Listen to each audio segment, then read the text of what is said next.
এই মাজার লক্ষ লক্ষ সিলেটবাসীর এবং সারা দেশের মানুষের একটা আবেগের কেন্দ্র। এটা সিলেটের একটা পরিচয়ের অংশ।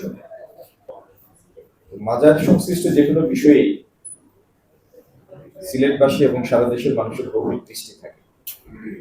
মাজারের আর্থিক ব্যবস্থাপনা, সামগ্রিক উন্নয়ন ইত্যাদি বিষয়ে একটু আগে বিভাগীয় প্রশাসন, জেলা প্রশাসন এবং সিটি কর্পোরেশনের প্রশাসক মহোদয়, জেলা পরিষদের প্রশাসক মহোদয়, সিলেট উন্নয়ন সংস্থার প্রশাসক মহোদয় সহ আমরা বসেছিলাম। সেখানে দরগার প্রতিনিধিবৃন্দ ছিলেন, মোতাল্লি সহ।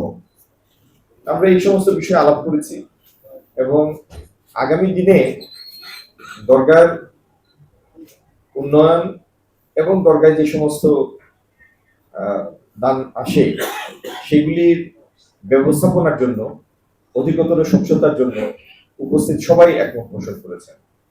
মোতাল্লি মহোদয় সহ দরগার যে সমস্ত প্রতিনিধিরা এসেছিলেন তারা সহ সবাই এই বিষয়ে একমত যে পুরো ব্যাপারটির একটি স্বচ্ছতা প্রয়োজন।